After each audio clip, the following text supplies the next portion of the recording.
ఇవాళ నుంచి దావోస్ లో తెలంగాణ సీఎం రేవంత్ రెడ్డి బృందం పర్యటించనుంది. నేడు వరల్డ్ ఎకనామిక్ ఫోరం సదస్సుకు ముఖ్యమంత్రి రేవంత్ హాజరు కానున్నారు. సింగపూర్ పర్యటన ముగించుకుని రేవంత్ టీం దావోస్ కు చేరుకుంది. పెట్టుబడుల ఆకర్షణ లక్ష్యంగా 4 రోజుల పాటు రేవంత్ దావోస్ పర్యటన కొనసాగనుంది. పర్యటనలో భాగంగా ప్రపంచ అగ్రశ్రేణి పరిశ్రమలు, సంస్థల అధినేతలతో రేవంత్ టీం భేటీ కానుంది.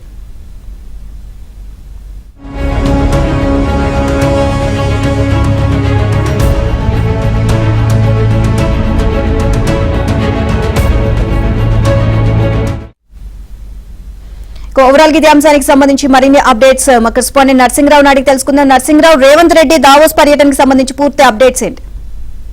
ఎస్నిల్మా 3 రోజుల సింగపూర్ పర్యటనను విజయవంతంగా ముగించుకొని దావోస్ కి ముఖ్యమంత్రి రేవంత్ రెడ్డి బృందం చేరుకుంది. సో ఈ రోజు నుంచి 4 రోజుల పాటు దావోస్ లో ముఖ్యమంత్రి రేవంత్ రెడ్డి పర్యటించబోతా ఉన్నారు. ఈ రోజు ప్రధానంగా వరల్డ్ ఎకనామిక్ ఫోరం 2025 సదస్సుకు హాజరు కాబోతా ఉన్నారు.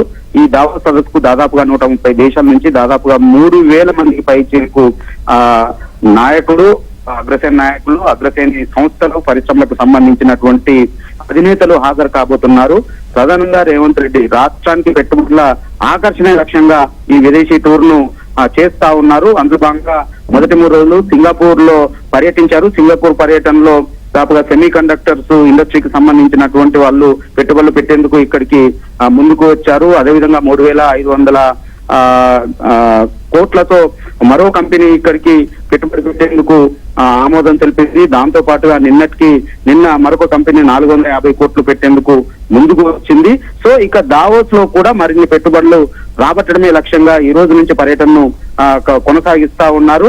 దాదాపుగా గత పర్యటనల సందర్భంగా గత ఏడాది చేసినటువంటి పర్యటనలో దాదాపుగా 40,000 కోట్లను తెలంగాణ ముఖ్యమంత్రి రేవంత్ రెడ్డి ఆకర్షించారు. సో అంతకు మించినటువంటి పెట్టుబడులు రాబట్టడమే లక్ష్యంగా ఇక్కడ పెట్టుబడులు పెట్టేందుకు ఏ విధంగా అనుకూలంగా ఉంది, ప్రభుత్వం ఏ విధమైనటువంటి ప్రోత్సాహకాలను ఇస్తుంది పరిశ్రమలకు, ఇండస్ట్రీకి అనేటువంటి వివరాలన్నింటినీ కూడా అక్కడ వివరించి పవర్ పాయింట్ ప్రెజెంటేషన్లు ఇచ్చి పెద్ద ఎత్తున పెట్టుబడులు రాబడతామని చెప్పి ప్రభుత్వ వర్గాలు చెప్తా ఉన్నాయి. దాదాపుగా గత ఏడాది అయితే 40,000 కోట్ల పెట్టుబడులను ఆకర్షించారు.